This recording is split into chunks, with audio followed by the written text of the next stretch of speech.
لما اسم أرنولد شوازنيجر بيتقال في كمال الأجسام، معظم الناس بتفتكر الراجل اللي كسب مستر أولمبيا 7 مرات وبعدها خرج من اللعبة وبقى أشهر بطل فيها. بس جوه كل التاريخ ده في بطولة واحدة أرنولد دخلها وما قدرش إن هو يكسبها، مستر أولمبيا سنة 1969 قدام سيرجيو أوليفا. سيرجيو ما كانش بطل ظهر سنة واختفى، هو كسب مستر أولمبيا 3 مرات ورا بعض من سنة 1967 لسنة 1969، وفي النص سنة 1968 محدش اصلا دخل ينافسه. جسمه كان ضخم بطريقه الناس وقتها ما كانتش متعوده عليها، وفي نفس الوقت وسطه صغير جدا ورجله كبيره جدا طبعا بمعايير الزمن ده، لدرجه ان الصور بتاعته لحد النهارده شكلها جايه من زمن بعد زمن. لو الراجل ده كان سابق عصره فعلا، ليه ارنولد هو اللي امتلك السبعينيات وسيرجيو قضى جزء كبير منها بعيد عن اهم بطوله؟ وليه اشهر صوره لسيرجيو عند ناس كتير جايه من بطوله هو خسرها سنه 1972؟ وهل الخساره دي كانت تحكيم ظالم زي ما هو فضل يقول، ولا جسمه فعلا كان فيه حاجات الحكام فضلوها عند ارنولد؟ وفي سؤال تاني مهم جدا، الجسم ده اتبنى ازاي؟ ايه اللي جاي من جيناته وايه اللي جاي من تمرينه واكله؟ وايه اللي نقدر نقوله فعلا عن استخدامه للمنشطات من غير ما نخترع سايكل كامله من مجرد شكله ساعتها؟ المفارقه ان سيرجيو كان عنده جسم يفرض نفسه على اي مسرح، بس ما كانش عنده نفس السيطره على الاتحادات ولا على التحكيم ولا حتى على الصوره اللي التاريخ اختار يحتفظ بيها. وفي وقت ارنولد كان بيبني اسم عالمي، سيرجيو كان بيشتغل ضابط شرطه في شيكاغو ويرجع بعدها ينافس جيل جديد ويطلع المركز الثامن. عشان نفهم ازاي القوه دي كلها ما ادتلوش التحكم ده، لازم نبدا قبل كمال الاجسام اصلا. سنه 1962 سيرجيو كان لسه لاعب رفع اثقال في بعثه كوبا، والبطوله اللي رايحها في جامايكا كانت هتغير بلده وحياته مع بعض. يلا بينا نحكي قصه سيرجيو اوليفا.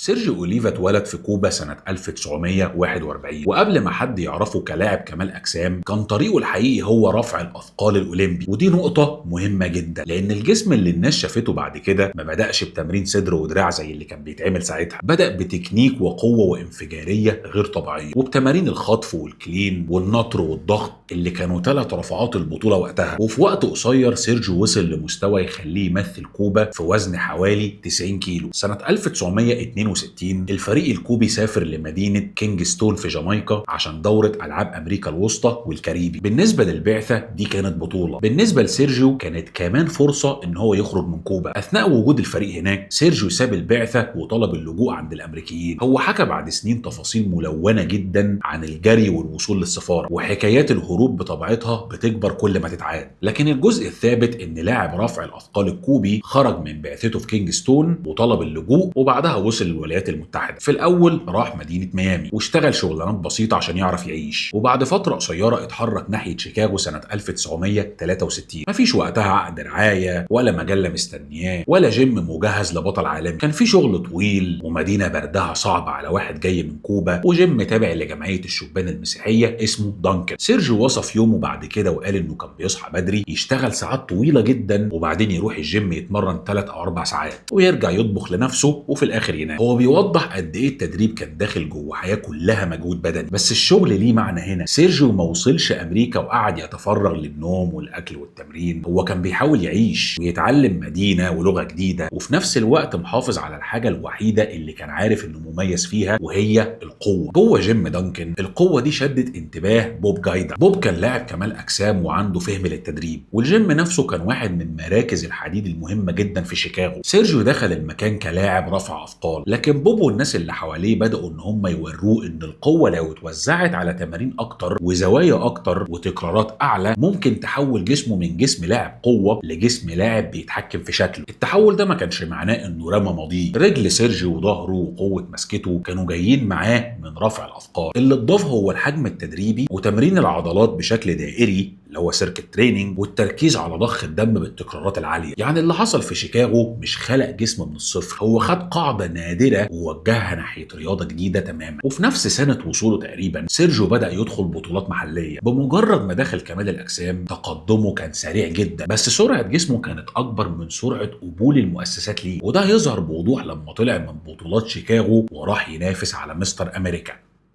سيرجيو دخل مستر امريكا سنه 1964، وفي اول ظهور معروف ليه هناك طلع المركز السابع. سنه 1965 طلع المركز الرابع وكسب جايزه الاكثر عضليه او الموست ماسكلر. سنه 1966 وصل للمركز الثاني وكسب موست ماسكلر مره ثانيه. يعني النتيجه كانت بتتحسن كل سنه، والجسم نفسه كان واضح انه من اكتر الاجسام تاثيرا على الجمهور. بس مستر امريكا وقتها ما كانتش مسابقه عضلات وبس. الاتحاد الرياضي للهواه كان بيحكم على حاجات مرتبطه بالشكل العام والقدره الرياضيه وطريقه تقديم المتسابق لنفسه، وكان في تصور محدد جدا عن مين ينفع يمثل لقب مستر امريكا. سيرجيو كان اسود مهاجر كوبي ولسه لغته الانجليزيه محدوده، وهو شاف ان العنصريه كانت سبب اساسي في منعه من اللقب. السجل التاريخي للمسابقه بيدينا صوره اعقد شويه ومش الطف حاجه. التغطيات وقتها اتكلمت فعلا عن لغته ومواطنته وقدرته على التواصل كحاجات اثرت عليه، واستخدمت كمان وصف عنصري صريح وهي بتناقش جسمه. طبعا انا مش هقوله في الفيديو ده. وفي المقابل بعض الحكام قالوا انه عنده كتله ضخمه، بس التناسب والتقديم ما كانوش كاملين بالنسبه لمعاييرهم هم، وانه ما التزمش بكل اللي اتطلب منه قبل البطوله. ده معناه اننا ما نقدرش ندخل دماغ كل حكم ونقول السبب السري كان ايه، بس نقدر نقول ان احسن جسم في عين ناس كتير ما كانش كفايه داخل نظام بيحكم على صوره امريكيه مثاليه، واللغه واللون والانطباع الاجتماعي كانوا جزء من الصوره دي. سيرجيو نفسه لخص غضبه بطريقه بسيطه جدا: لو هو احسن دراع وصدر وظهر ورجل وبطن، ايه اللي فاضل عشان يطلع التاني؟ المهم ان الخلاف ما حولش بوب جايدا العدو. جايدا هو اللي كسب مستر امريكا، وسيرجيو فضل معتبره صاحبه وشريكه في التدريب. المشكله عنده كانت مع النظام نفسه مش مع الراجل اللي اعلنه فوزه. ومن هنا اخذ قرار مهم جدا انه يسيب بطولات الاتحاد الرياضي للهواه ويروح لاتحاد كمال الاجسام الدولي، اللي كان الاخوين ويدر بيحاولوا ساعتها ان هم يكبروه. قبل ما نوصل للفوز لازم نقف عند التمرين اللي وصله للمرحله دي. بوب جايدا كان معروف بطريقه بتخلي اللاعب ينقل بين تمارين لاجزاء مختلفه من الجسم براحه قليله جدا، او السيركت تريننج زي ما احنا عارفينه دلوقتي، عشان الدوره الدمويه والمجهود يفضلوا عاليين. طبعا ده من وجهه نظرهم ساعتها يعني. وسيرجيو بدا يتبنى طريقه التمرين دي فعلا، والسوبر سيتس والسرعه في الانتقال ما بين التمارين، بس فضل محتفظ بحبه للاوزان الثقيله. عشان كده لما تشوف روتين منشور ليه من السبعينات هتلاقيه يبدا البنش بعدد تكرارات كبير، ويروح بعدها يعمل متوازي ويرجع يزود الوزن ويقلل التكرارات وهكذا. في تمرين الدراع كان بيجمع الباي والتراي ورا بعض بشكل السوبر سيت. الاسلوب ده من وجهه نظره كان بيعمل ضخ كبير جدا، لكن تحته قوه حقيقيه جايه من سنين رفع الاثقال. هو ما كانش بيحرك الوزن لمجرد الاحساس، وما كانش كمان بيتمرن كرافع اثقال وان هو همه رقم واحد انه يرفع اكبر وزن ممكن. هو كان بيحاول يخلي القوه تخدم شكل العضله. الكلام ده مهم لان اي حد بيدور على تمرين سيرجيو ممكن يلاقي جدول واحد ويتعامل معاه كانه سر الجسم كله، لكن سيرجيو استخدم طرق كتير جدا على مدار حياته. قبل كمال الاجسام كان عنده تمرين اولمبي مع جايدا، جرب حجم عالي وطريقه السيركتس اللي قلت لكم عليه. وبعد كده مع ارثر جونز دخل مرحله مختلفه جدا في اجهزه ناتولاس. الثابت ما كانش عدد المجموعات، الثابت كان انه بيتمرن بقوه غير طبيعيه وبشكل مستمر، وما كانش خايف ان هو يغير طريقته في التمرين. وفي سنه 1966 تغيير الاتحاد فتح له باب كان مقفول. كسب مستر وورلد ودخل مستر اولمبيا، وبقى قريب جدا من اعلى لقب في اللعبه. بعد 3 سنين بس من وصوله لجيم دانكن كلاعب رفع اثقال مهاجر، بقى جسمه جاهز ان هو يغير شكل البطل نفسه. سيرجيو وصل لمستر اولمبيا سنه 1967 بعد ما كسب مستر يونيفرس في نفس السنه. لاري سكوت اول بطل لمستر اولمبيا ساعتها كان اعتزل، والمسرح محتاج ملك جديد، وسيرجيو دخل بكتله اكبر من اللي الجمهور متعود ان هو يشوفها، لكن من غير ما تضيع وسطه او شكل رجليه. في قياسات اتنشرت عنه كتير وتحولت لارقام خرافيه، لكن عندنا مشهد معاصر مفيد من بطوله سنه 1966. بويركو اللي كان واقف هناك قال ان وسط سيرجيو اتقاس 27 بوصه، يعني تقريبا 69 سم، وفخده كان 29 بوصه، يعني تقريبا 74 سم. ارثر جونز بعد كده قاس دراعه من غير ما يبقى فيه بامب وطلع حوالي 20.5 بوصه، يعني تقريبا 52 سم. وكان بيستخدم سيرجيو مثال عشان يفضح مبالغات المجلات في قياسات ابطال تانيين. عشان كده وضعيه النصر اللي بيرفع فيها ايديه فوق راسه كانت شغاله معاه بطريقه صعبه تتكرر. الوضعيه دي بتكشفك لو وسطك عريض او دراعك صغير او صدرك فاضي. عند سيرجيو كانت بتجمع كل حاجه في شكل واحد. سنه 1967 سيرجيو كسب مستر اولمبي. سنه 1968 مفيش منافس دخل قدامه اصلا، فكسب من غير منافسه. ده مش معناه ان كل لعيبه العالم اعلنوا رسميا ان هم عاجزين عن الوقوف جنبه، لكن معناه ان البطوله نفسها انتهت بمتسابق واحد، والجسم اللي واقف على المسرح كان في نظر المجال بعيد جدا عن المعيار القديم. سنه 1969 بقى جه التحدي اللي كان لازم يثبت هل سيرجيو بطل مرحله انتقاليه ولا فعلا احسن لاعب في العالم وقتها. ارنولد شوازنيجر كان اصغر، اطول، عنده حضور قوي جدا، وجاي بهدف واضح انه ياخد اللقب. قبل البطوله بكام شهر راح شيكاغو واتمرن مع سيرجيو في جيم دانكن، والمثير ان سيرجيو استضاف منافسه وعزمه على بيته، مع انهم عارفين ان هم هيتقابلوا على نفس المسرح. يوم البطوله ارنولد شاف سيرجيو جاهز. في كلامه بعد كده قال انه كان في احسن حالته، وان سيرجيو من الاخر كان احسن منه، لدرجه انه قال ان هم لو كانوا ادوا له اللقب كان هيرجعه. النتيجه الرسميه اكدت ده، سيرجيو الاول وارنولد الثاني. الفوز ده هو اللي بيخلي علاقتهم اهم من منافسه اتعمل لها تسويق بعد كده. ارنولد ما كانش شخص ضعيف سيرجيو عدى عليه، ده كان اللاعب اللي هيتعلم من الهزيمه، يزود حجمه، يحسن تحضيره، ويفهم ان وجود جسم اكبر لوحده ما يكفيش. وسيرجيو في الناحيه الثانيه خرج من 1969 وهو كسب 3 مرات مستر اولمبيا ورا بعض، ومفيش سبب ظاهري يخلي حد يتوقع ان دي اخر مره ياخد اللقب. لكن جزء من تفوق سيرجيو كان ممكن يتحول لنقطه ضده. هو كان متعود ان جسمه يستجيب بسرعه وانه يفضل مليان حتى من غير تنشيف قاسي. لما دخل سنه 1970 بثقه اعلى وتحضير اقل احكاما، ارنولد ما كانش نفس المنافس اللي وقف قدامه السنه اللي فاتت، وبقى قدام سيرجيو اختبار جديد. هل يقدر يتعامل مع لاعب بيتغير ومع اتحاد علاقته بيه اصلا مش مستقره؟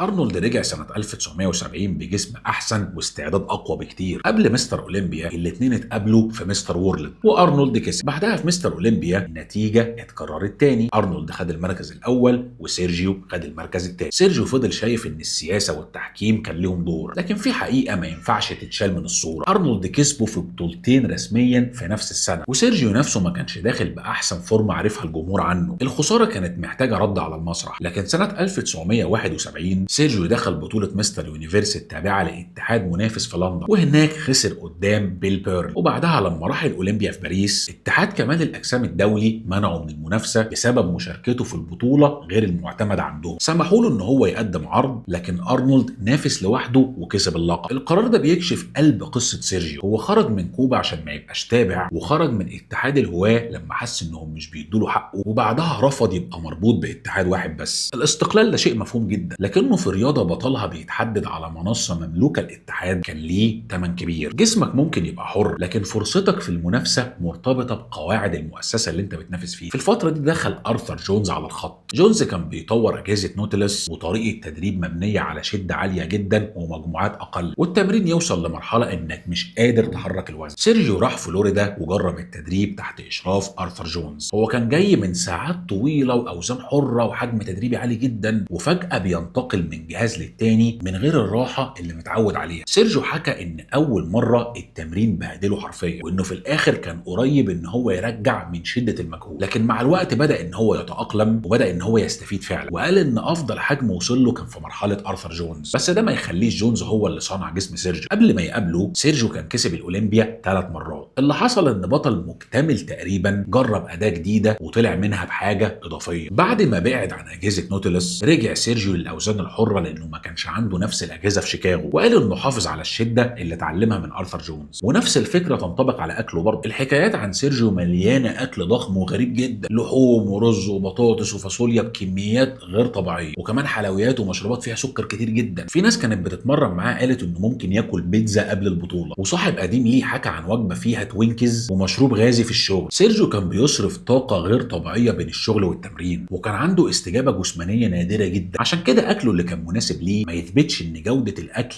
ما تفرقش، ولا ان الحلويات بتبني عضلات. هو نفسه قال ان جيناته كانت بتسمح له ان هو ياكل بشكل مرن، وانه كان بيعتمد على بروتين كويس واكل كفايه. الخلاصه انه كان بياكل اكل كتير وخلاص، المهم انه كان بياكل كتير، مش 6 وجبات بقى متفصله بالجرام وكده. طب والمنشطات؟ هنا مش محتاجين ان احنا نستنتج من شكل دراعه. في مقابله مع براين جونستون، سيرجيو قال بنفسه ان لعيبه جيله كلهم كانوا بيستخدموا منشطات، وحط اسمه وسطهم، وقالوا انه استخدم ديكا وديانابول. بس التصريح ما قالش جرعات ولا مده ولا توقيت، ولا قال ان دول كل حاجه استخدمها في كل سنه. وفي نفس المقابله دي سيرجيو قلل من حجم الاستخدام في جيله مقارنه باللي شافه بعد كده، وقالوا انه مش بينصح الناس ان هي تستخدم. كل العناصر دي وصلت معاه لبطوله سنه 1972 في المانيا. تمرين ارثر جونز، حجم ضخم، وسط صغير، ورغبه انه يرجع ياخد اللقب من ارنولد. التشكيله كانت قويه وفيها فرانكو كولومبو وفرانك زين وسيرجي نوبري، لكن المواجهه اللي الناس مستنياها كانت بين ارنولد وسيرجي اوليفا. الصوره بتاعت سيرجيو في وضعيه طريقه النصر من الليله دي هي يمكن احسن صوره في مسيره سيرجيو اوليفا كلها. عشان كده ناس كتير لحد النهارده بتشوفه كسب، وسيرجيو نفسه قال ان النتيجه كانت سياسيه بالمقام الاول. في الناحيه الثانيه النتيجه الرسميه واصوات الحكام راحت لارنولد بشكل يكفي ان هو يخلي الخلاف يعيش اكتر من 50 سنه، لكن النتيجه العمليه كانت اوضح من اي صوره. ارنولد كمل في قلب اهم اتحاد واهم بطوله، وسيرجيو اتحرك ناحيه اتحادات تانية، ومن هنا هو فضل بطل بس بقى بعيد عن المكان اللي بيكتب التاريخ للجمهور الاكبر.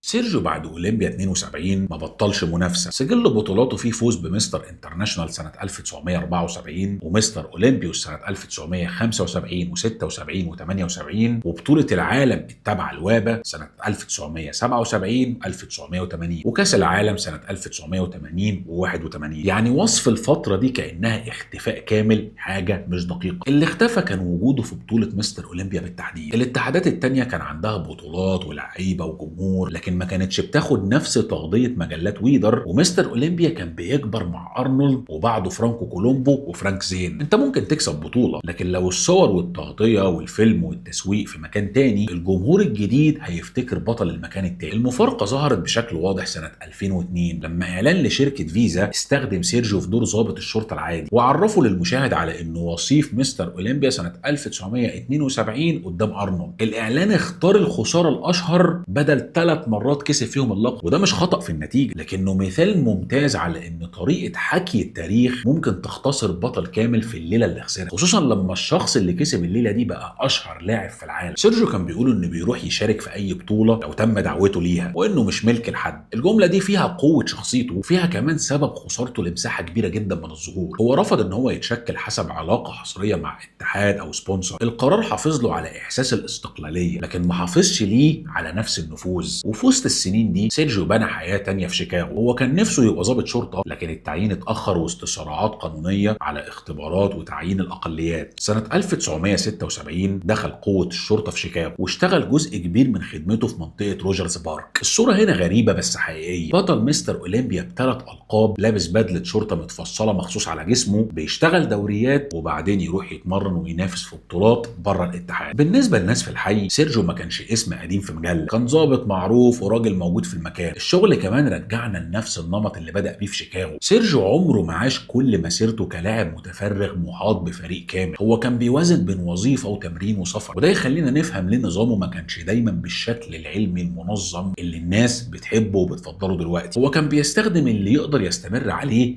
جوه حياته هو. مع بدايه الثمانينات جسمه فضل كبير وهو قرب من ال40، كسب بطولات لحد سنه 1981. لكن السؤال الحقيقي بقى، لو رجع لمستر اولمبيا، هل ذا ميث القديم يقدر ينافس جيل اتربى هو شايف صوره ومعايير التنشيف عنده اعلى بكتير؟ سنه 1984 بعد غياب 12 سنه عن المنصه دي، الفرصه اخيرا رجعت تاني.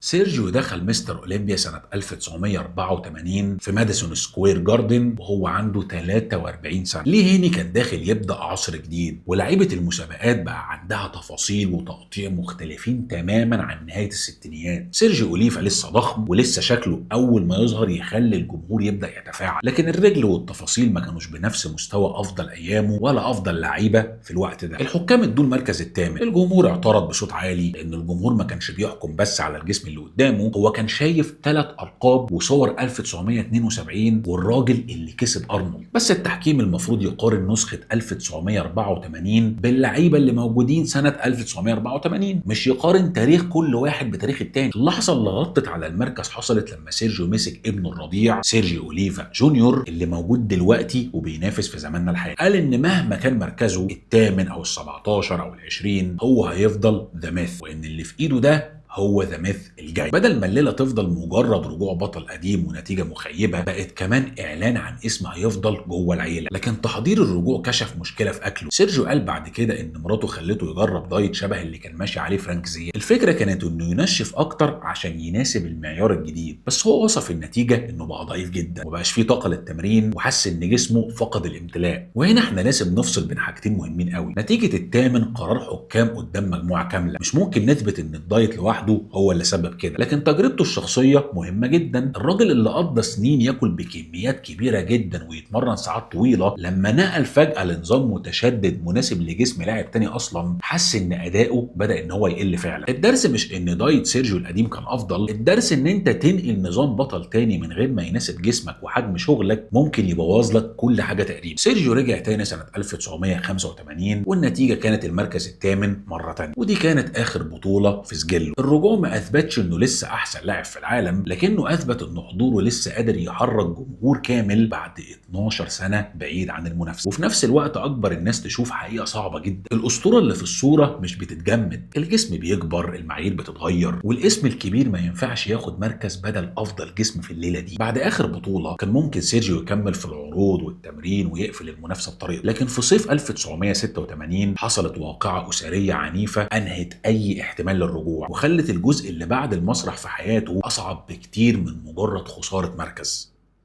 في يوليو سنة 1986 خلاف بين سيرجيو ومراته ايرلين دخل فيه مسدس خدمته وانتهى بإصابته بأكتر من طلقة في البطن ودخوله المستشفى في حالة خطيرة جدا. التفاصيل اتنقلت ساعتها بشكلين، هي قالت انه كان دفاع عن النفس وهو وصف اللي حصل كحادثة. عشان كده المهم هنا مش اننا نختار رواية ونعمل محكمة بعد سنين طويلة جدا، المهم ان الإصابة حصلت وكانت نهاية فعلية لأي طريق تنافسي باقي، والجواز انتهى بعد كده. طبعا مع الوقت ظهر حكاية ان عضلات بطنه كانت قوية لدرجة انها وقفت الرصاصة، طبعا اي كلام. دي كانت حكايه مناسبه جدا للقب ذا ميث، لكنها مش معلومه طبيه نقعد بقى نقولها عشان في ناس كتير قوي تقول الموضوع ده. سيرجيو نجا من اصابات خطيره وده لوحده كفايه، مش محتاجين نخلي العضله درع بقى واقي عشان قصته تبقى مدهشه والناس تفضل تكررها. بعد التعافي سيرجيو فضل مرتبط بكمال الاجسام من خلال الندوات والظهور وتوقيع الصور، ورجع في مناسبات كبيره يقف جنب ابطال مستر اولمبيا ومنهم ارنولد. طبعا المنافسه اللي كانت مليانه اتهامات وغضب ما منعتش ان الاثنين يبقى بينهم احترام وصداقه مع مرور الوقت. داخل البيت الاسم كان ليه ثمن مختلف، سيرجيو اوليفا جونيور كبر واختار كمال الاجسام، ورغم ان ابوه ما كانش عايزه يدخل نفس الطريق، جونيور قال ان علاقتهم بقت صعبه لما هو اخذ اللعبه بجد، وان الاعتراف من ابوه كان صعب جدا. نقدر نفهم ان الاب كان شايف حاجات قاسيه في المجال، لكن ما ينفعش ان احنا نخترع دوافعه. اللي نعرفه ان الابن شال اسم بطل 3 مرات، والناس بدات تقارنه بصوره ابوه قبل ما ياخد فرصه ان هو يبني صورته هو. سيرجيو اوليفا مات يوم 12 نوفمبر سنه 2012 وعمره 71 سنه بعد معاناه مع فشل كلوي. وهنا طبعا لازم نفتكر استخدام المنشطات من غير ما نستخدم نهايته عشان نعمل درس اخلاقي سهل. هو اعترف انه استخدم الديكا والديانابول وهو كمان مات بعد فشل كلوي، لكن وجود الحقيقتين في نفس السيره ما يثبتش ان ده سبب ده. هو طبعا ليه عامل بس مش هو السبب الوحيد اللي اكيد عمل كده. بعد وفاته ارنولد وصفه انه واحد من اعظم لعيبه كمال الاجسام في التاريخ ومنافس شرس جدا وصديق حقيقي وصاحب شخصيه ملهاش مثيل. الكلام ليه معنى لان ارنولد هو اكتر واحد استفاد من هزيمه سنه 69 واكتر اسم ارتبط بسيرجيو بعد كده. سيرجيو اجبره يعرف ان الحجم والحضور اللي عنده وقتها مش كفايه، وارنولد رجع احسن وغير اتجاه تاريخ اللعبه كله. هل ده معناه ان سيرجيو كان احسن جسم في التاريخ؟ المقارنه بين اجيال مختلفه عمرها ما هتدي اجابه حقيقيه، لكن نقدر نقول حاجه ادق شويه. قبل سيرجيو الضخامه كانت ليها سقف بصري معين، بعد ما ظهر الجمهور شاف ان لاعب ممكن يبقى ضخم جدا ورجله كامله ووسطه صغير ولسه شكله متناسق. هو نقل الخيال خطوه لقدام، وفي نفس الوقت قصته بتثبت ان احسن جسم مش دايما بيمتلك احسن مسيره. سيرجيو كسب اولمبيا 3 مرات وكسب ارنولد، وبعدها اختياراته وصداماته مع الاتحادات ابعدته عن المنصه اللي كانت بتكبر وقتها. فضل يكسب بره لكن الجمهور الاكبر شاف ارنولد. رجع بعد 12 سنه لكن الزمن كان غير الجسم وغير طريقه التحكيم وخرج من المنافسه، لكن فضل اسمه حاضر في كل نقاش عن الجينات والضخامه والتناسق. الاجابه على سؤال البدايه مش ان سيرجيو كان ضحيه في كل مره، ولا ان السياسه قصه اخترعها عشان يبرر الخساره. الحقيقه ان اكتر من حاجه اشتغلت مع بعض، ظلم ومفاهيم قديمه في مستر امريكا، قواعد اتحادات هو رفض ان هو يخضع لها، منافس اسمه ارنولد اتعلم من هزيمته ورجع احسن، وتحضير ما كانش دايما في افضل صوره، وبعدها عمر واصابه وجيل جديد. سيرجيو قدر يتحكم في الحديد ويغير جسمه ويطلع على المسرح بشكل ما حدش شافه قبل كده. اللي ما قدرش يتحكم فيه بالكامل كان مين يفتح له الباب ومين يحكم ومين يمتلك المجله ومين يحكي القصه بعدين. عشان كده لقب ذا ميث مناسب ليه فعلا، مش لان كل حكايه اتقالت عنه حقيقيه، لكن لان جسمه كان حقيقي لدرجه ان الناس لحد النهارده بتحاول تشرحه بحكايات